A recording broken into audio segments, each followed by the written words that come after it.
Hello students, भौतिक विज्ञान की कक्षा में आपका स्वागत है। आज हम पढ़ेंगे वैद्युत स्थितिज ऊर्जा। हम जानते हैं कि वैद्युत का तात्पर्य है आवेश से और स्थितिज ऊर्जा का मतलब होता है स्थिति के कारण ऊर्जा। वैद्युत स्थितिज ऊर्जा मतलब आवेशों में एक दूसरे की स्थिति के कारण जो ऊर्जा है वह वैद्युत स्थितिज ऊर्जा है। हमको इस शब्द से ऐसा पता चलता है। चलिए आगे हम ये जानने की कोशिश करते हैं, क्या आवेश एक दूसरे की स्थिति को प्रभावित करते हैं। देखिए, हमारे पास एक धन आवेश है Q1। अगर हम इसके पास समान परिमाण का ऋण आवेश लेकर आएँ Q2, तो क्या होगा, Q2 Q1 को अपनी ओर आकर्षित करेगा। ठीक है, क्योंकि दोनों ही की प्रकृति अलग है। Q2 ऋणावेशित है और Q1 धनावेशित है, तो Q2 Q1 को अपनी तरफ खींचेगा, अपनी तरफ आकर्षित करेगा। अगर हम Q2 जैसा ही एक और आवेश Q3 समान परिमाण का और विपरीत प्रकृति का उतनी ही दूरी पर ला के रखें Q3, तो अब क्या होगा कि Q3 Q1 को अपनी ओर आकर्षित करेगा। Q2 का आकर्षण बल और Q3 का आकर्षण बल Q1 पर बराबर बराबर लगेगा, क्योंकि दोनों ही समान परिमाण के हैं और समान दूरी पर रखे हुए हैं। अर्थात अब Q1 पर दोनों ओर बराबर बराबर बल लग रहे हैं और दोनों एक दूसरे के बल को निरस्त कर देंगे। अब Q1 पर कोई बल नहीं लगेगा। लेकिन अगर हम Q1 जितने ही परिमाण का एक अन्य आवेश Q4 ला कर रख दें,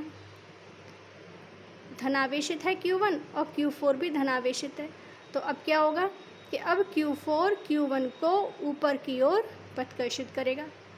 ठीक है, तो इस उदाहरण से हमने ये जाना कि Q1 पर हमेशा अपने आसपास उपस्थित आवेशों के कारण प्रभाव पड़ रहा है, वह उनकी स्थिति और उपस्थिति से प्रभावित हो रहा है। अर्थात हम ये कह सकते हैं कि कोई आवेश अन्य आवेशों की उपस्थिति व स्थिति से प्रभावित होता है। ठीक है, अब बात करते हैं हम वैद्युत स्थितिज ऊर्जा की। देखिए, हमारे पास कोई आवेश है प्लस Q1। ठीक है, अब प्लस Q1 अपने परतः एक वैद्युत बल क्षेत्र उत्पन्न करता है।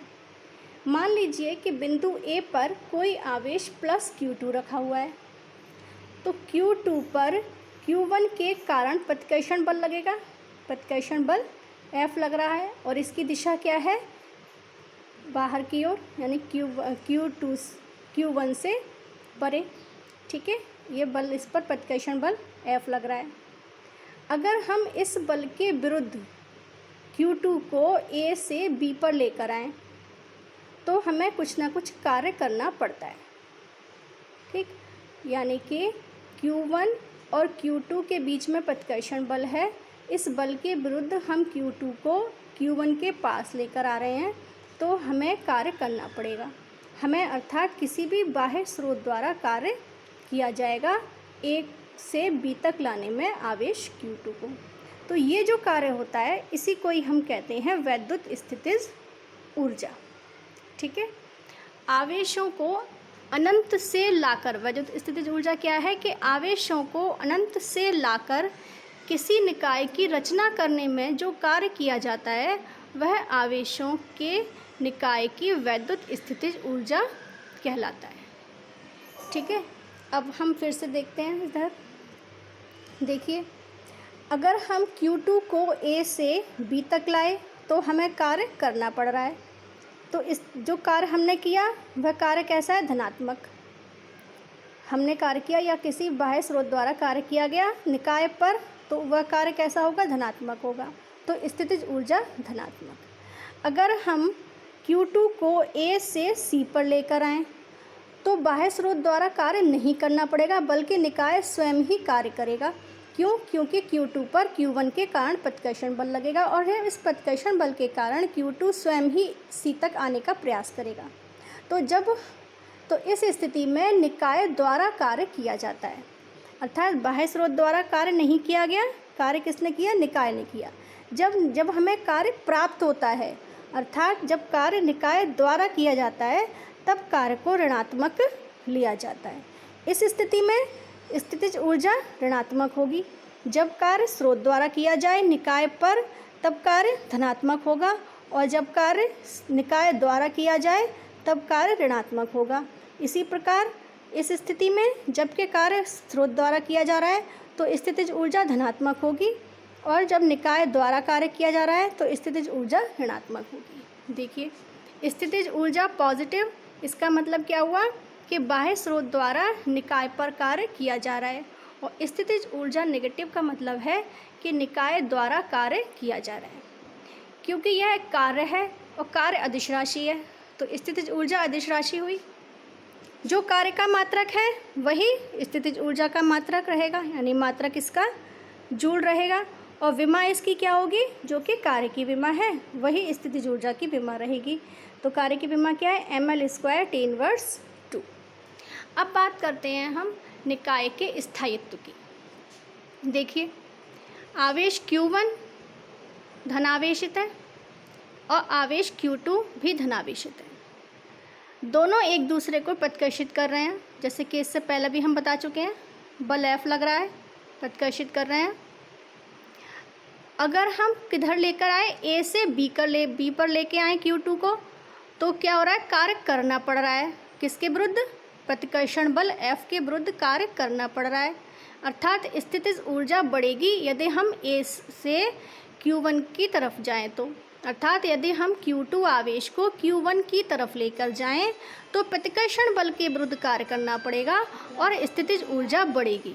स्थितिज ऊर्जा बढ़ रही है तो और इसका स्थायित्व घट रहा है। स्थायित्व क्यों घट रहा है, क्योंकि प्रकृति कैसी है, प्रतिकर्षण की, और हम इसको पास लेकर आ रहे हैं तो निकाय का स्थायित्व घट रहा है। इसके विपरीत यदि हम Q2 को C पर लेकर जाएं तो स्थितिज ऊर्जा घट रही है। स्थितिज ऊर्जा क्यों घट रही है, क्योंकि कार्य प्राप्त हो रहा है, नेगेटिव में जा रही है, तो स्थायित्व बढ़ रहा है, क्योंकि स्वयं Q2 की प्रवृत्ति कैसी रहेगी, C पर आने की, तो स्थायित्व इसका बढ़ रहा है। अब अगर देखिए हम दूसरा एग्जाम्पल लेते हैं। एक आवेश हमारे पास +Q1 है, दूसरा आवेश है हमारे पास -Q2। दोनों की प्रकृति विपरीत है, अतः Q2 को Q1 आवेश अपनी ओर आकर्षित करेगा बल F के द्वारा। यदि हम Q2 को B पर लेकर आएँ, अर्थात अगर Q1 की ओर लेके जाएं तो क्या होगा, कार्य हमें प्राप्त होगा, अर्थात कार्य नेगेटिव में रहेगा, अर्थात स्थितिज ऊर्जा नेगेटिव में रहेगी और स्थायित्व तो बढ़ेगा, क्योंकि Q2 की स्वयं की प्रवृत्ति है Q1 की तरफ आने की। इसके विपरीत यदि हम Q2 को विपरीत दिशा में लेके जाएं, Q2 से दूर लेकर जाएं, तो बाह्य स्रोत द्वारा कार्य करना पड़ेगा, अर्थात स्थितिज ऊर्जा बढ़ेगी और इसका स्थायित्व घटेगा। कुल मिलाकर हम ये कह सकते हैं कि किसी निकाय की वैद्युत स्थितिज ऊर्जा उसके स्थायित्व की माप है। कि अगर यदि किसी निकाय की स्थितिज ऊर्जा ऋणात्मक है तो वह स्थायी है, और उस प्रकार के निकाय को हम क्या कहते हैं, बद्ध निकाय कहते हैं। वैद्युत स्थितिज ऊर्जा के लिए सूत्र का निगमन हम अगले कक्षा में करेंगे। धन्यवाद।